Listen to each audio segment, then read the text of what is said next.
the next session will be our keynote panel and keynote. And Jay Feldman, our executive director, will take over from here, for which I'm very happy. I get to sit down and relax. Great. Well, again, welcome everybody. We're so excited to be here. We had just a great afternoon. I think everybody that was on the tour would say that, right? Right? I mean, you know, when you talk about these issues, sometimes you're sitting in an office, right? Or sometimes you're before a legislative body, or you're in a regulatory agency, or you're listening to Evangelos Valinatos tell us about his experiences. But then when you go out into the field and you see what is really happening and you talk to people who've experienced the hardships and the problems associated with failed policy and the lack of attention to these issues, I think it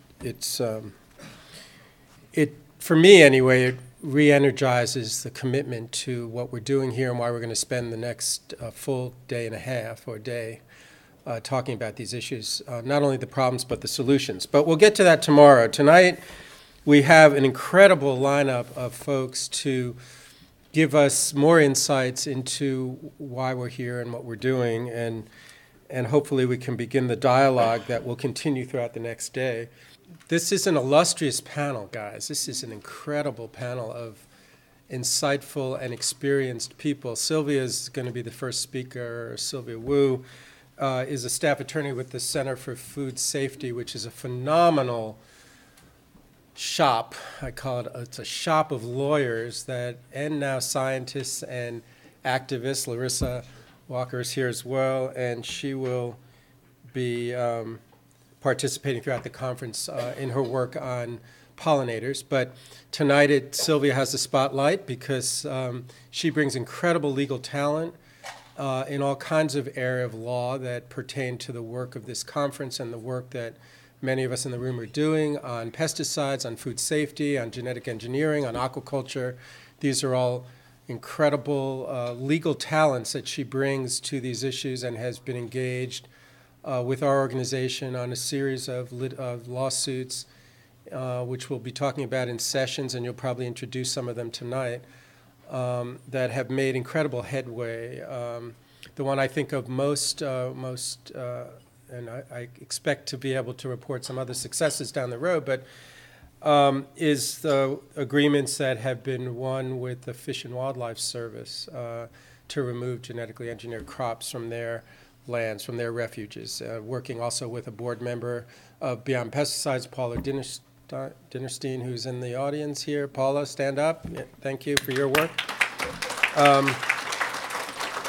And so that's a classic example of how collaborative Sylvia is and Center for Food Safety is, that we all see an issue and she finds an issue and we find an issue. And we work together. We find a collaboration, a partnership to solve that issue. Sylvia holds a JD from UC Berkeley School of Law, where she authored a paper on legal implications of the use of genetically engineered wine yeast in the U.S. wine industry. So that's pretty amazing. Sylvia is on the leadership team of the Slow Food USA's East Bay chapter. On the West Coast there, and as well as the board of directors for Planting Justice, an Oakland-based nonprofit organization. She's involved in various projects promoting local economy and local urban agriculture in the East Bay. So she's got her hands in a lot of stuff, but we're going to hear about her work on pesticides today and food safety and related issues. So, Hi, everyone. This is my first time at the Pesticide Forum, so it's truly an honor to be here. Thank you, Jay, for the wonderful introduction. I was hoping you would skip out on the staff bio from the website, but it's always a reminder at these things. I got to go back and update that. But so it's my first time here, and I'm very honored to be part of this forum. And one of the themes that we're going to discuss in the next day and a half is agricultural justice. And tonight's panel is talking about from field to table. So I thought it's the perfect time for me to just sort of talk about some of the work that I've been doing at the Center for Food Safety, using some key examples to highlight some of the agricultural injustice that I've seen and how we can get from a place of agricultural injustice to one of agricultural justice. So a little background first for those of you in the audience. The Center for Food Safety, where I work, is a national nonprofit organization with, we have over 650,000 members, or more than 650,000 members nationwide. We have offices in DC, San Francisco, where I'm based, Portland, and our newest addition, Honolulu, which will become important later on in this discussion. The mission of the Center for Food Safety is to protect the health and the environment by curbing harmful food technologies, and on the other hand, explore more sustainable forms of agriculture.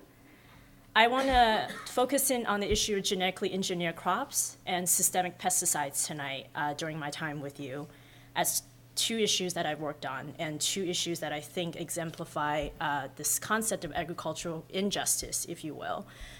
To me, there are two forms of agricultural injustices because their benefits are limited to what's happening out on the field. Their benefits are limited to one stage of the food production process, but they carry with them costs, and these costs are system-wide costs that go far beyond the fields, you know, having human health and ecosystem-wide effects. So starting with genetically engineered crop systems, and I'm going to emphasize the phrase crop systems as opposed to just calling them genetically engineered crops, because going back to my point just now, it's really understanding that none of these food technologies are a single ingredient, but really part of a larger plate, and they have multiple impacts and multiple effects. The producers of genetically engineered crop systems have said that genetically engineered crop systems are important because they have higher yields.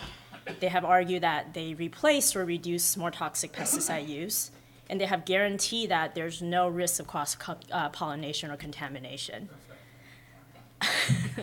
Well, many of you are laughing, so I think what I'm about to get to, some of you are already aware of, but nonetheless. The first genetically engineered crop was introduced in 1996, so they've been around for about 20 years now. And the track record is quite different from, you know, what the pesticide companies are saying. The reality is, in those past 20 years, studies have shown that there's really no proven science that they increase yield. And contrary to reducing or replacing more toxic pesticides, we've had more than ever higher pesticide use. I think we've heard from our earlier panel, naming glyphosate, which is the active ingredient in Monsanto's Roundup Ready crop system, as the most widely used herbicide today.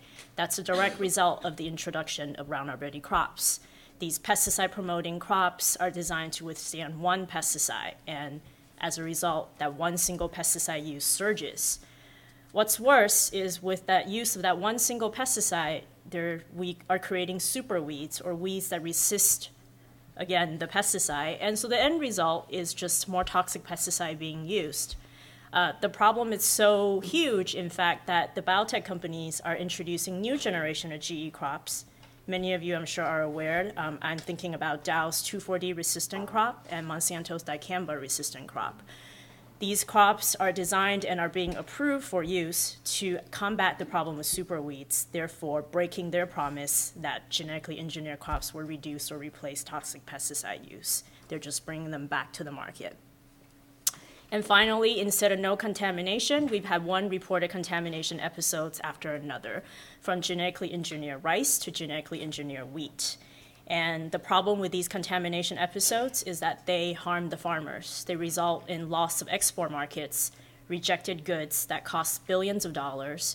And aside from sort of the single incident costs of these accidents, they also result in having non-GE farmers bear the regular cost of testing and certifying for the genetic purity of their crops. So what are some of the ways the Center for Food Safety, working with the larger coalition, many of whom Jay had mentioned earlier, to sort of improve federal oversight? I would say that this is a process that's taken one step at a time, and it's sort of a process of successes and new challenges. So through some of the past litigation at the Center for Food Safety, which we focused on USDA, with the regulatory authority with the sole authority to approve genetically engineered crops, we have gotten courts to hold that the USDA must comply with the National Environmental Policy Act and analyze the impacts of genetically engineered crops, many of the environmental and socioeconomic harms that I mentioned on my previous slide. So as a result, USDA prepared the first ever environmental impact statement back in 2011. So they've been around since 1996, and the first full environmental impact statement was done in 2011 on Roundup Ready alfalfa. Unfortunately, in 2013, in our litigation challenging the sufficiency of that environmental impact statement, the Ninth Circuit Court of Appeals agreed with the USDA's narrow interpretation of its authority. Essentially, the USDA had argued that despite the fact that the environmental impact statement acknowledged risk of contamination, increased pesticide use, harm to threatened and endangered species, and the problem of the superweed endemic, that they didn't have the regular authority to do anything about it. And the Ninth Circuit, unfortunately, agreed and deferred to the agency on that interpretation. While that's an unfortunate setback, it's a huge one, I can't lie. It also opened up new challenges and new ways for us to get at the problem. And that brings us to our current ongoing challenge, representing many of the enviros and environmental groups that are in the audience tonight, including BP, on EPA's approval of Enlist Dual, which is the new 2,4-D resistant crop. This is an unprecedented decision by the EPA. It's the first time that the EPA has approved a pesticide combination specifically for use on a genetically engineered crop that's resistant, designed to withstand its application. EPA initially approved its use in 6 states, and just maybe now more than 2 weeks ago, expanded that approval to 9 additional states. We're currently challenging the approval in the Court of Appeals in the Ninth Circuit. The case is just at its beginning phase, so it'll be a while, but it's an exciting new challenge. The mention of challenging EPA is sort of a good time for me to turn to my other point, my other injustice in the field, systemic pesticides. And I want to focus in on a group of systemic pesticides known as neonicotinoids, something that we mentioned in our earlier panel. Neonicotinoids and systemic pesticides at large are so called because they are expressed throughout a plant system. So once applied, their toxicity exists throughout that plant.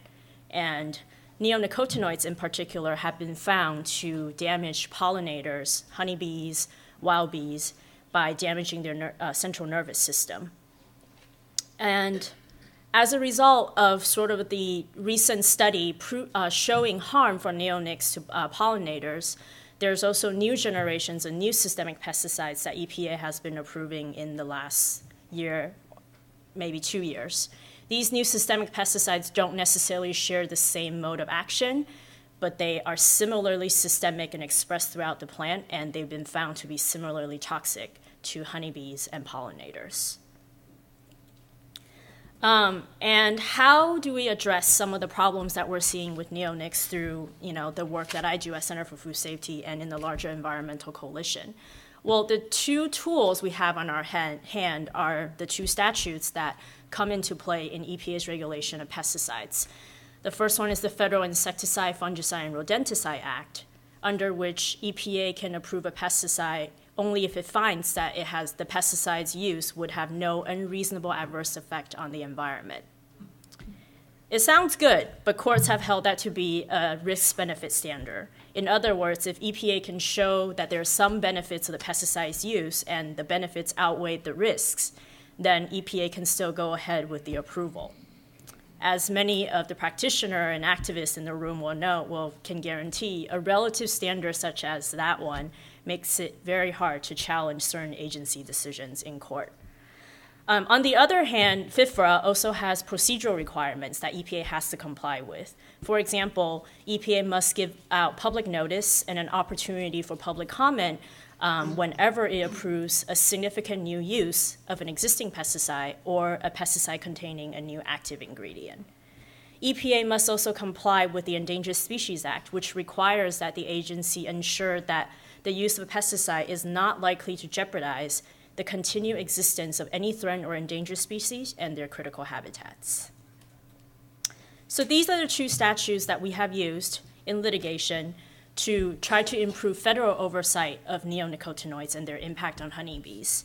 There are several cases that have been filed regarding systemic pesticides. The one that I want to focus in on is one of the cases that Center for Food Safety has brought on behalf of the larger community and the beekeeping community regarding the use of clothianidin and thymothauxin, two of the neonicotinoids that EPA had approved. This litigation started with a citizen's petition filed on behalf of beekeepers and NGOs, including BP, asking EPA to suspend the use of clothianidin products.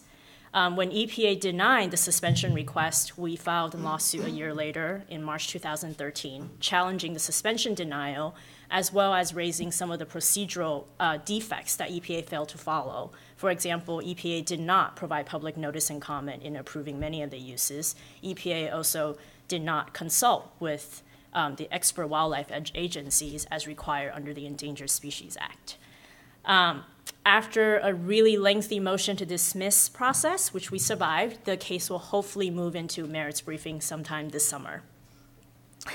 In the meantime, I think the neonics and systemic pesticide issue is one where we've made great strides in the front via public pressure and via the public outreach campaign. As a result of sort of the wide awareness of the colony collapse disorder and problems with honeybees, the White House put together a pollinator health task force earlier this last year. And the EPA, in the meantime, has promised that it's accelerating the registration review process of neonicotinoids, such that the process will be completed sometime in 2018 or 2019. But in the meantime, earlier this month, EPA issued a moratorium announcement basically stating to the registrants of neonicotinoids that they are unlikely to, in the meantime, approve any new outdoor uses of neonicotinoids. So again, we're making tiny steps by putting public pressure and via litigation to make changes on how the federal regulatory oversight works. I want to spend the last few minutes of my time talking about some of the opportunities at the local level through the story of Hawaii. As I mentioned before, the most recent addition to the CFS office is in Honolulu. And for the past 2 years, I've been very lucky, both in terms of just the opportunities to travel and actual work, to work with the local communities in Hawaii to combat the problems of GE and GMOs and pesticides. To give background to why the story of Hawaii is an important one, the state of Hawaii it's ground zero for the testing and cultivation of genetically engineered crops. The tiny state has had more field trials with genetically engineered crops than any other state in this country. It is also the breeding ground for commercialized GE seeds that are then basically sent back to the US or exported to other countries and planted everywhere. The result of that is an exponentially high use of pesticide in the state of Hawaii. Many of the pesticides that are used are classified as restricted use pesticides by the EPA. And the problem with such high pesticide use is further compounded by the fact that as a state with small islands, unfortunately, many of these fields are right next to schools, right next to residential homes.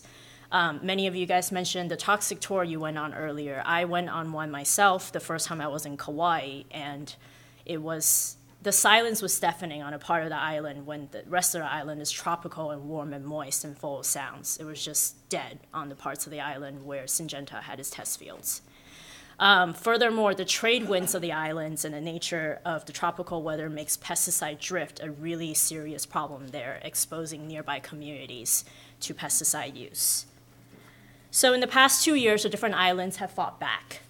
Beginning with Kauai, 3 islands in the state of Hawaii have passed local ordinances to try to address some of these harms.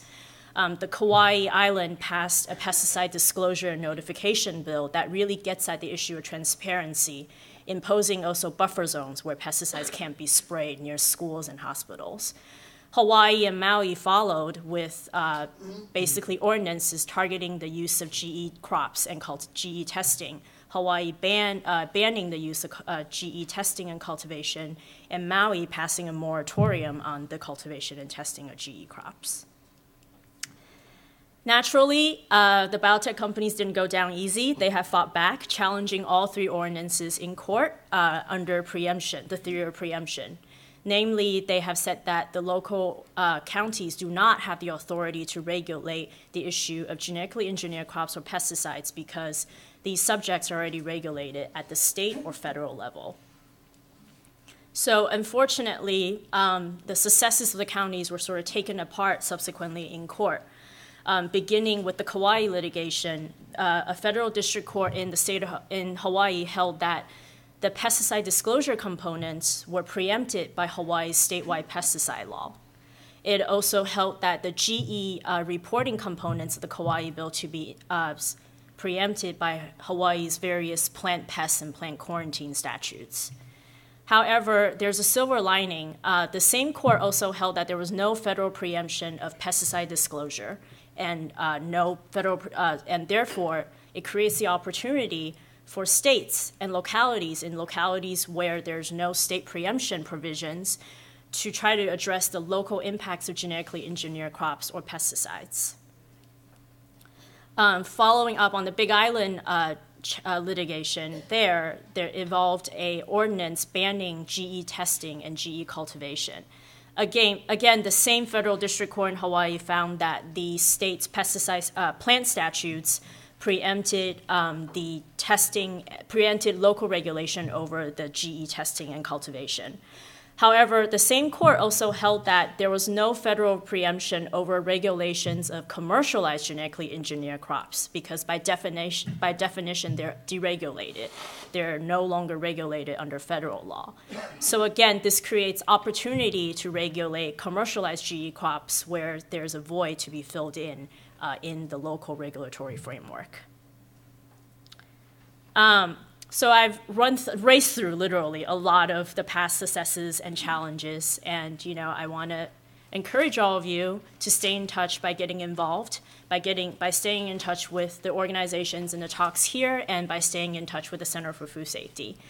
But aside from that official line as the representative of Center for Food Safety, I also want to speak to something that I was thinking about as I was putting together this presentation, which is that a lot of the successes and challenges that I've mentioned, they're sort of, as I mentioned, they're one-step solutions. They're incremental steps taken to address the larger problems.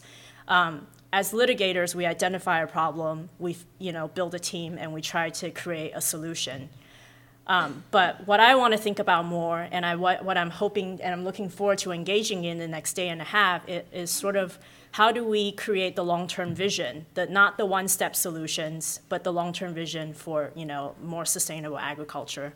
And I'm really excited to have the opportunity to talk and learn more in the next day and a half with all of you. Thank you so much, Sylvia.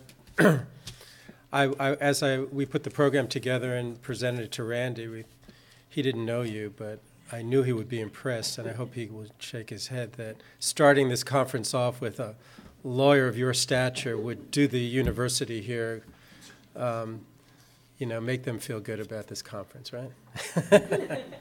So we have other lawyers, very esteemed lawyers throughout the conference who will be speaking, and a specific workshop with attorneys that will talk about agricultural law. So we look forward to that as well. Sticking with the theme of this particular panel and the field-to-table concept, Sonia Faruqi is our next speaker, and she has been described as an unconventional author with an original approach. And right now, according to the descriptions you'll see on the web about her, so this is a big deal, she stands primed to become one of the most important voices in food today. We're waiting on the publication of her first book, which is called Project Animal Farm, an accidental journal into the secret world of farming and the truth about food. Sonia is a 2007 graduate of Dartmouth College, where she has awards too numerous to go through at this point, but very impressive. And she is published in The Atlantic in an article that is called Agriculture Needs More Women. And the conclusion, which is really interesting, based on scientific data and surveys, is that food will be safer and animals will live better with more women in agriculture. So that's pretty, I mean, and we're going to get to hear from Lonnie Malmberg during the conference, who's a goat herder out west. And she knows all about being kind to, as a woman, being kind to animals. And to land. So anyway, back to you, Sonia. Impressive, very impressive, and your work has focused on improving farm animals' lives, helping to make sure that consumers live more conscientiously with an understanding of this issue, and helping farmers to farm better and making the land more sustainable. And I should say, Sonia represents the idea that we all hold within ourselves, that you can start in one career and move to another. When she graduated from college, she went straight to Wall Street and then decided there was something, I assume a higher calling, and that's what you've been doing. So congratulations and thanks for being here. Hi, everyone. It's so exciting to be here today. Thank you so much for the very warm introduction, Jay. And thank you, Sylvia. That was very informative about pesticides and GE. I learned a lot that I didn't know, and I loved it. I would like to start off with a 2-minute video I've prepared. You're among the first people to watch it. I just prepared it last week.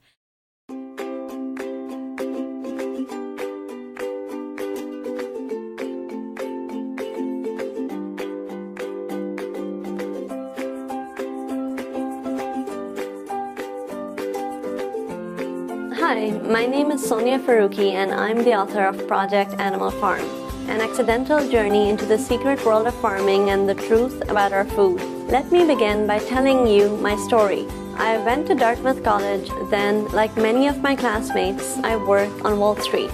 Later, looking for a rural vacation, I found myself volunteering at a dairy farm. That's where everything changed for me when my life took a surprising new turn. I became very concerned about the welfare of farm animals and the effects of factory farms on people and the planet. I embarked on a global expedition to discover solutions. I spent 4 years researching and writing Project Animal Farm. I visited and lived at farms in several countries, including Canada, the United States, Indonesia, Malaysia, Mexico, and Belize. I had lots of questions and I found lots of answers. Why are things in animal agriculture as they are today? How did we get here and where are we going from here? What role does organic play in everything? What about fast food? What role do antibiotics play? How do workers fare in all of this? Why should we as consumers care? And how should we as consumers eat? Finally, what are the solutions? My full story and the discoveries I made along the way can be found in Project Animal Farm. I invite you to join me on my journey and to share this video with others.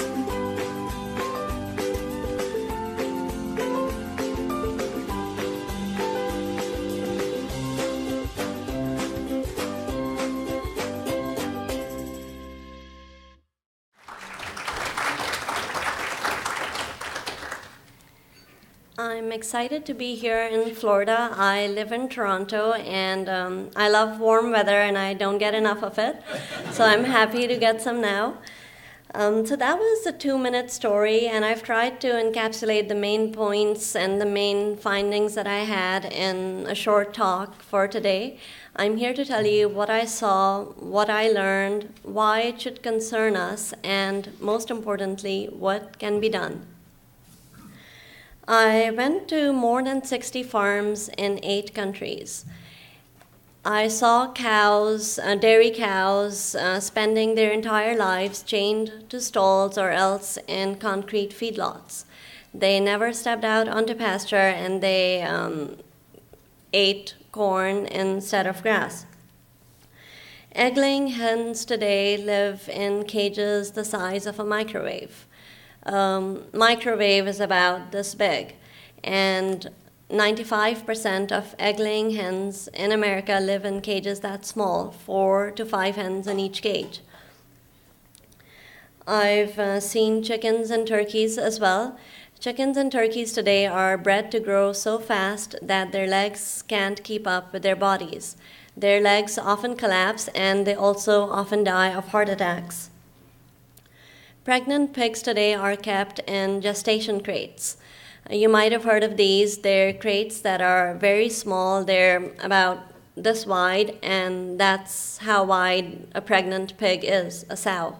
They spend their lives confined to these crates, and they go crazy in that confinement. They bite the bars of their crates, they slam their heads against them, and they just can't manage in that sort of confinement.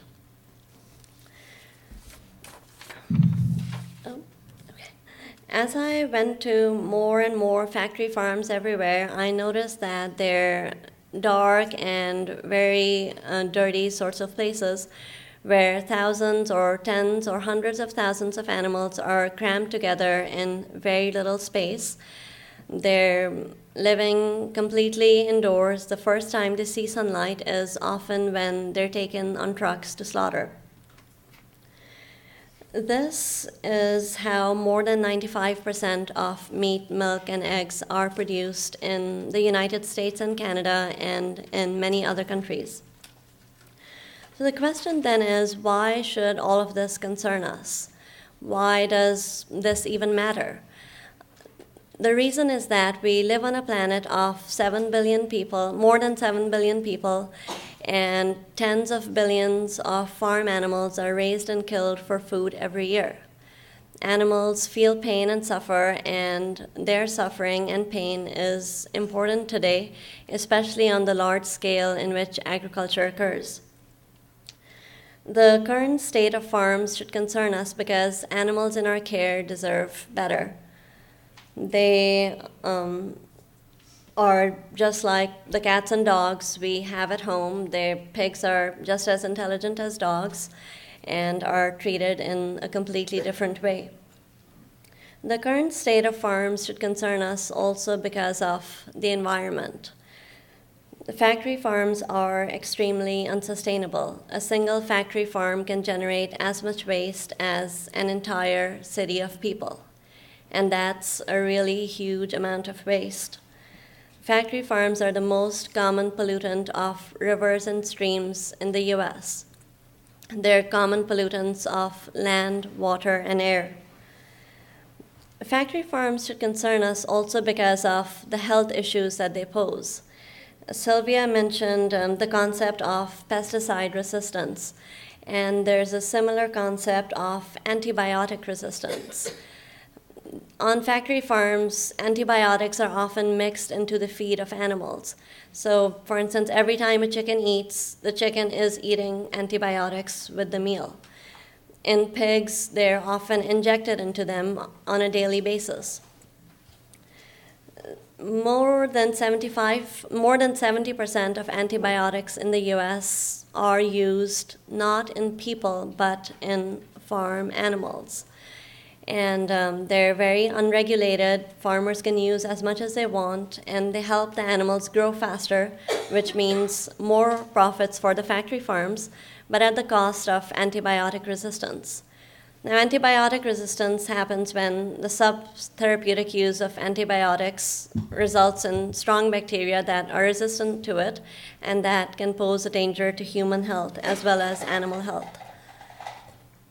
One of the themes we're looking at in this conference, which is very important, is also workers. And factory farms and slaughter plants are both places where I've met lots and lots of workers of different ethnicities, and they're often doing dangerous work and backbreaking work for very little pay, generally minimum wage. The question then is, why are things as they are? Why do these issues even exist in today's modern world where we have so many other comforts in life.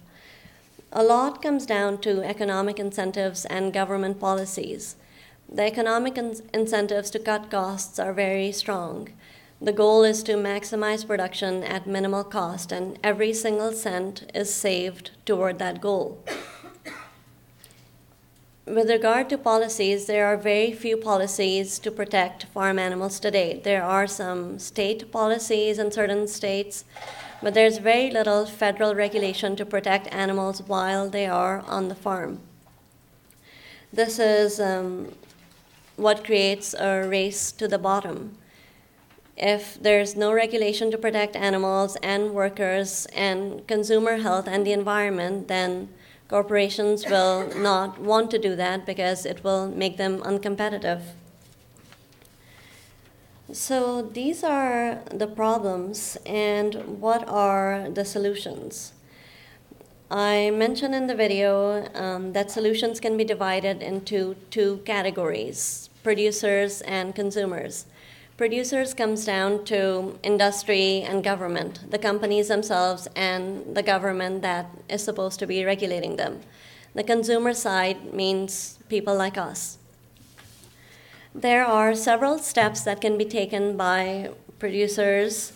One idea that I devised in Project Animal Farm and that I'm especially excited about, that as far as I know nobody has really discussed significantly, is large pastoral.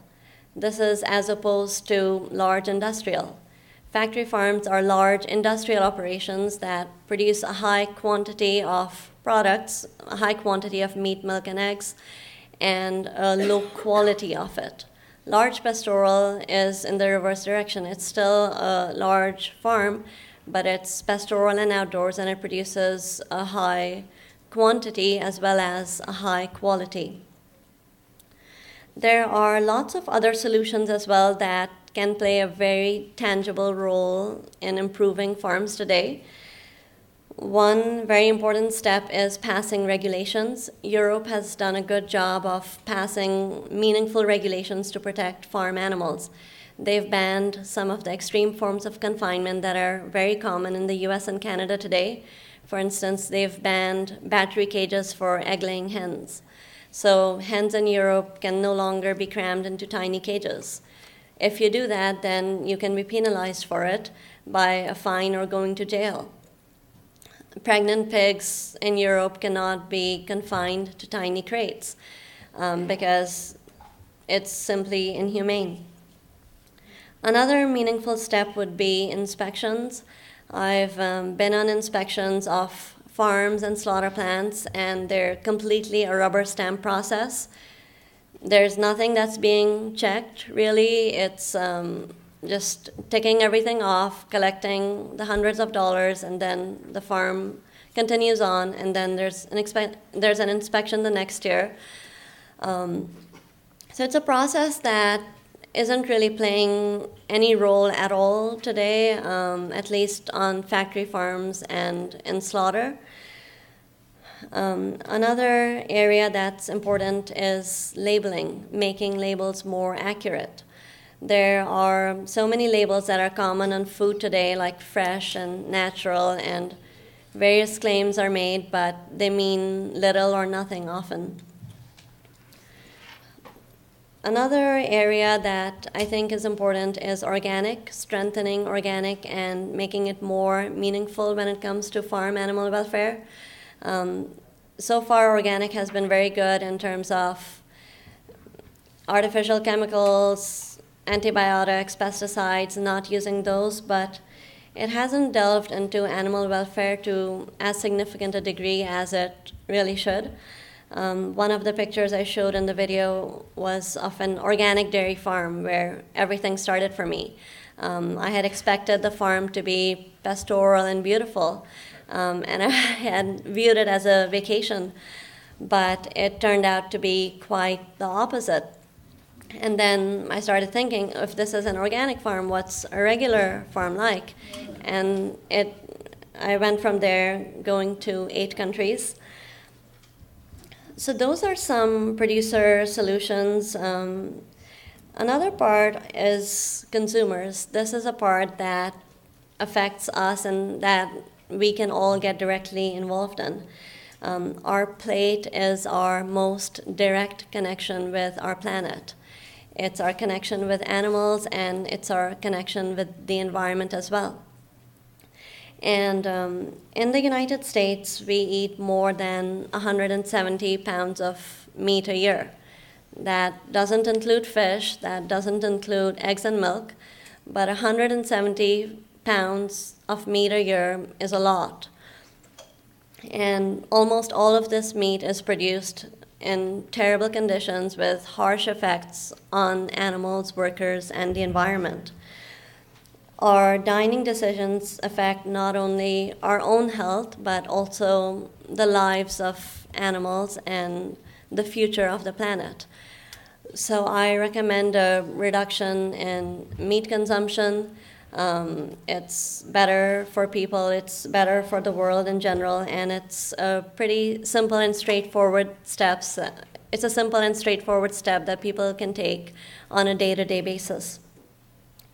So Project Animal Farm traces my investigations, it delves into problems, and then it delves into solutions as well.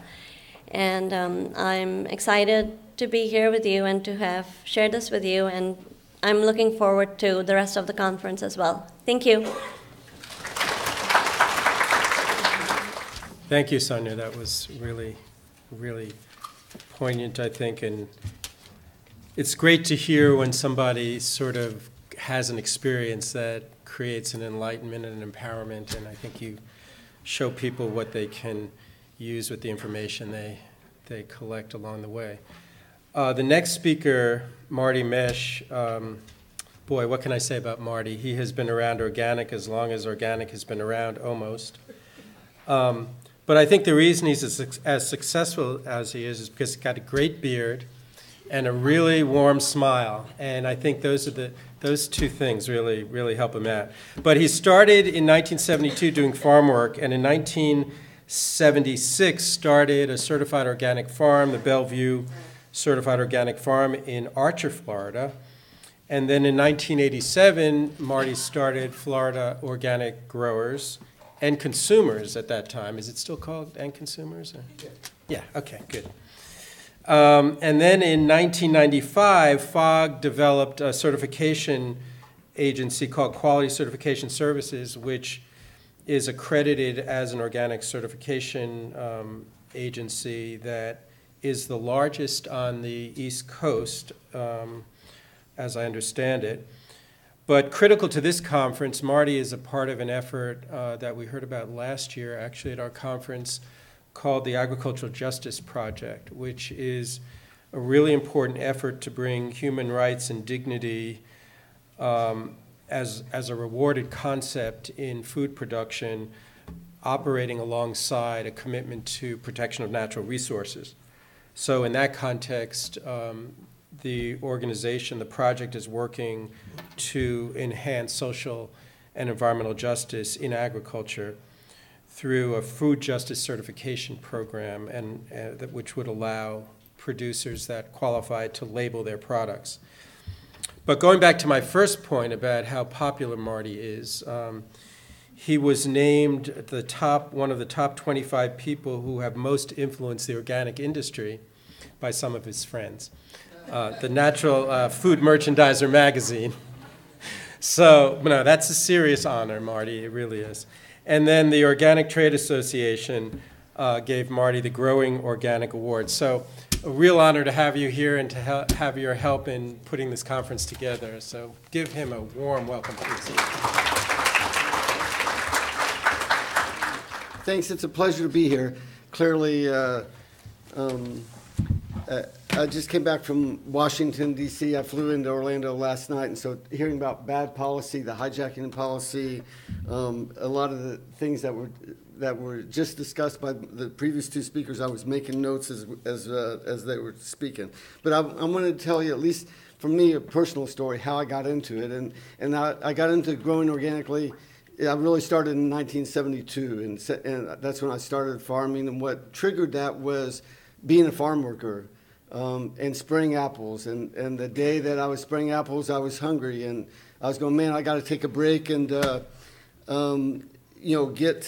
get some apples and sit down and eat. And I thought, I have 4 more rows to spray.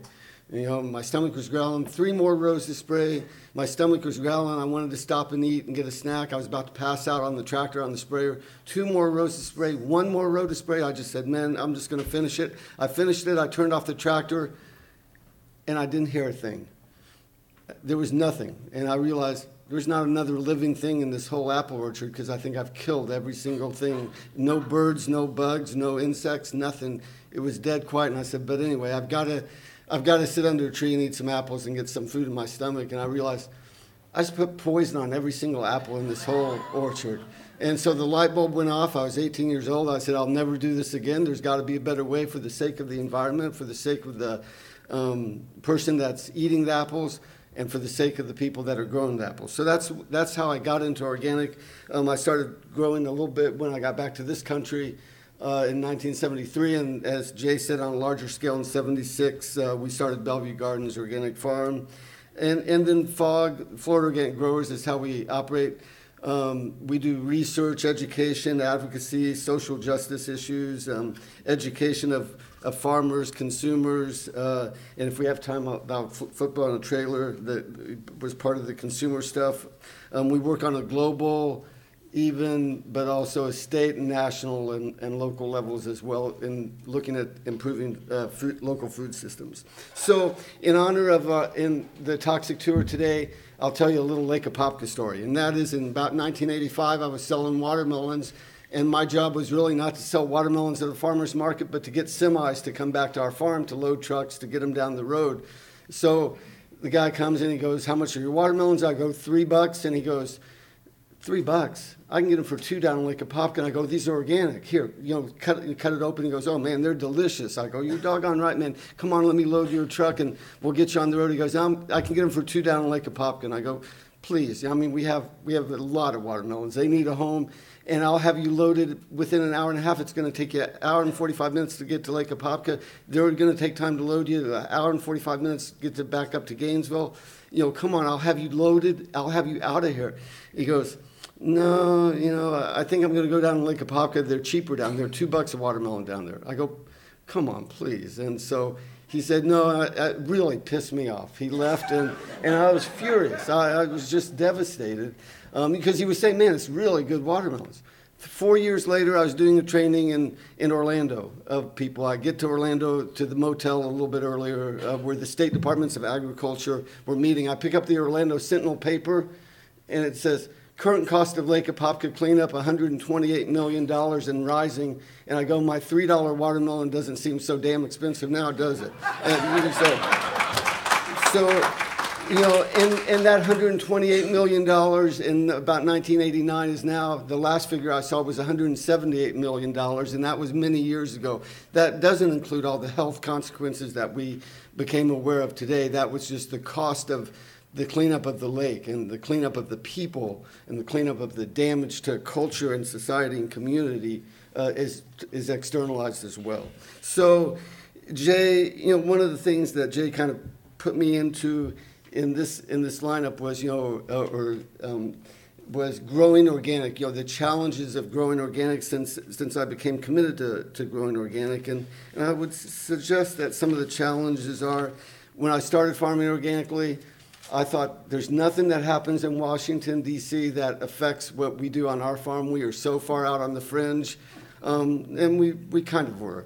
But I quickly learned that, no, what happens in Washington, D.C. totally affects whether or not our farm is viable. It affects whether or not some guy goes, why are your watermelons so expensive? No, it's why that other crap is so cheap. That's the question you should be asking. So, I became really enamored with public policy. People ask me, have you read Rachel Carson, the Silent Spring? I've never read books. I've never read that book. I've never read Wendell Berry's books. I don't really read. I can't keep up on, 7,000 emails. I have a hard enough time typing on those. But so it's really, we learned it by doing it on the ground, really as far as organic agriculture. And I think that my commitment to policy, I'll tell you a little story about that, and that was that I had what I thought was a great idea. So I was talking to the guy at the Farm Bureau years ago, and I said, what I want to do, I figured I would float it by him and just see what the reaction is. I just want to add, and it was following a model in Iowa that funded the education of farmers through sustainable agriculture in the Leopold Center model. So I said, I just want to add a little bit of money to the pesticide tax, to sales tax on pesticides. And then that money would go to fund like a nonprofit organization or to do research on sustainable agriculture and educate farmers about the practices and try to change it, just to try to gauge his reaction. Oh, that's a great idea, Marty. No problem. We'll support you. What he said was, Marty, you don't understand, do you? And I said, what don't I understand? He says, you don't understand how it works, do you? And I go, what? I guess not, maybe. And he said, not only will you never raise the tax on pesticides in Florida, there is no sales tax on pesticides in Florida. And so, that little example shows you what we try to encourage or discourage through policy. You raise taxes on cigarettes, on alcohol to discourage the use, and then you wonder why Lake Apopka is as it is. You wonder why the Everglades are nutrient overloaded like Lake Okeechobee, why our springs in North Florida through nutrient overloading aren't as clear as they were, even though they still are treasures, but we're trying to save them. So I realized on policy levels, but whether it's state or national policy, it's very important. I think for me, in watching, we had a discussion many years ago, and it may have, one of the side discussions might have been in y'all's office, but whether or not to support extension or the alternative. And I probably made the wrong vote and the wrong position to say extension's already in every county. They're already out there. Let's educate extension. And we should have just done totally the opposite and not dealt with them at all and formed our own extension thing, and we would have gotten a lot faster. You certainly see a lot of organic conferences and workshops now, but the hijacking of land grants is really a huge problem. And so now to grow organic, we're in the supply side challenge as far as the industry. I mean, there's the shrinking of organic acres in some levels. I mean, brought forward by artificial high grain prices last year. We saw the decrease of acres going out of organic instead of more coming in when commodity prices are high, the way it should have been. But I think the hijacking of land grants by really the agrochemical industry has really set us back. The defunding of federal research, of information-based research, that's shifted it now to product-based research, to research that could result in a patent, for the university, that type of thing, to bring in income. That product-based research is about selling products. It's not about educating farmers with information on how to manage his or her farms. And so it's not just land grants, though. It's, of course, the hijacking of regulators, of legislators, of the media. Hell, we've even lost the word sustainable agriculture. I mean, I flew into National Airport and there's a whole billboard about Monsanto and it was up there for months. It caused me not to want to fly into National Airport. I was so mad at it. Monsanto, the sustainable ag company, I'll never use the word in the context of sustainable agriculture for us anymore, but I still do. And then the aggressive attacking, and I'm looking forward to hear Tyrone Hayes tomorrow, but and Don Huber was mentioned today on the tour. And what I got out of the land grant university at the University of Florida is, they go after Don Huber. They attacked Don Huber. They attacked FAMU for bringing Don Huber and attacked us for how would you dare, help a guy like that speak, when on the farm today we heard the organic farmer going, well, Don Huber, with all due respect, here's some of the research that he did is helping us develop our system. So you hear that from the farmer, but yet they go after not just the message, they'll kill the messenger, and we'll hear more about that tomorrow. And then the challenge for me, sadly, I think is, and this one's hard to say, especially in this audience with some of my dearest colleagues, was it's the fracturing of the organic community. And so it helped us so in such strong areas, but I see we're such a little piece of the market and of agriculture currently, and so to see us fracture and have to make this thing perfect instead of really good and really change. I got into it, like I said, to change the way agriculture was grown. And so certainly when we developed the standards, there were people that were chemically sensitive saying no chemicals at all, nothing, it has to be totally, totally is. And you go, man, we can't, there is no organic manure. I mean, we've got to have something to be able to grow crops. I mean, some type of nitrogen. And so there was a question today about, could you use cottonseed meal, or could you use feather meal, or does it have to be an organic chicken? Could you use manure? So those compromises were made. But for me, I see this a current challenge within our community in the discussions about not just the 99.5% of the stuff that we can get right in the standards, but of the 0.00, some small percentage of the stuff that is still up for discussion. And, it's just part of the process, I reckon. So I think those are to your question today, I managed to piss off the Secretary of Agriculture just the other day. But he did commit to getting the origin of livestock and the pasture rule out by summer.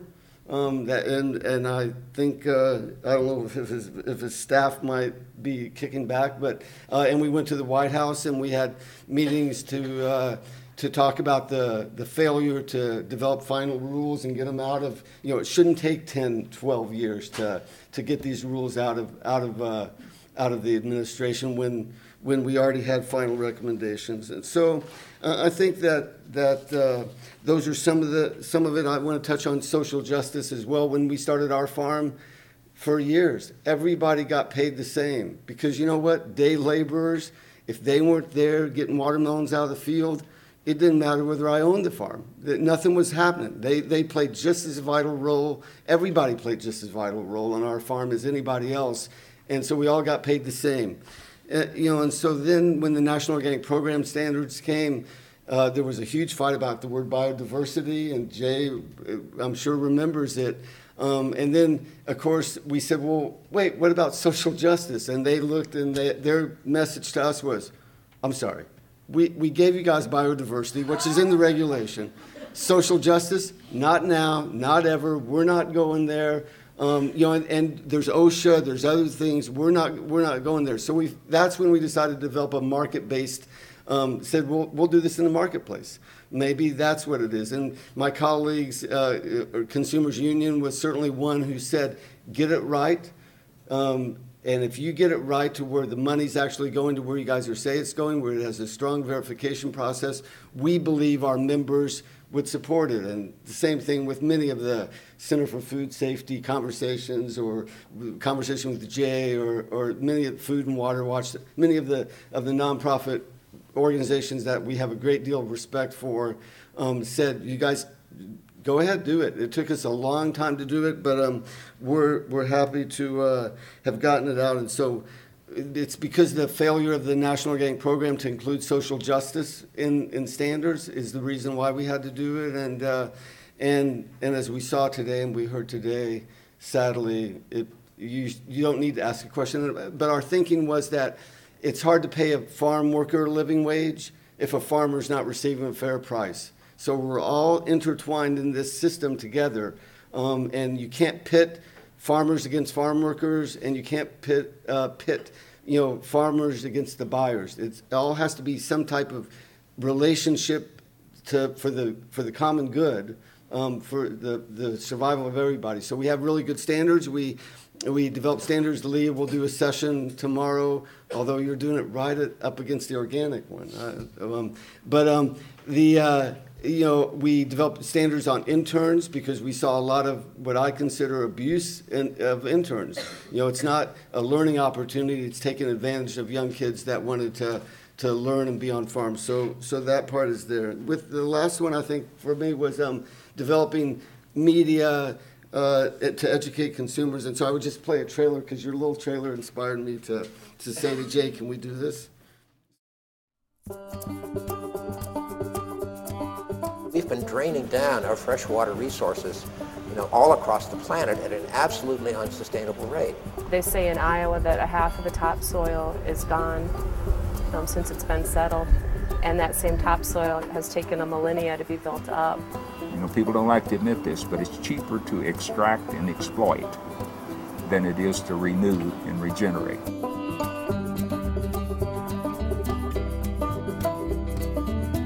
If we turned all of our farmland in this country to organic and regenerative methodologies where we're putting basically cover crops or compost back into the soil and not using chemical fertilizers, we could mitigate 25% of our emissions in this country alone. It's really important for us as citizens to understand the real cost of food, the environmental cost of the food, the production cost of the food, what the cost of the food is if all workers were in just and safe environments and all animals in humane conditions.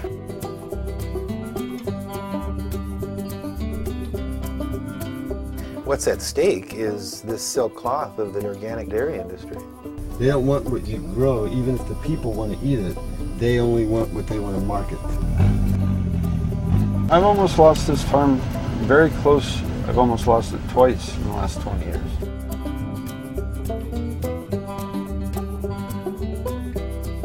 We all eat every day, and we all buy food, and every purchase that any of us makes should be a purchase for what you're trying to see the world look like, not only for the value of what you're buying at that moment in time.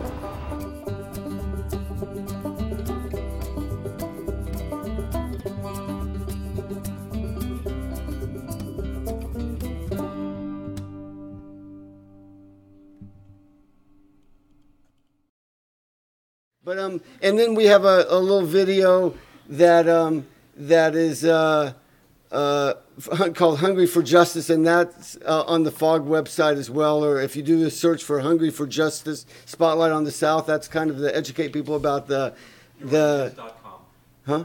It is .com. Yeah. So if you do a search for Hungry for Justice Spotlight on the South, there's about a 17-minute video there that Shelley made. Supposed to be a sort of down-home video. Sorry. That Shelley made to educate people about the food justice certification label, and it's on the FOG website or the Agricultural Justice Project website. I'm sure there's links, and Leah can tell you about that tomorrow. So with that, thanks. Thank you.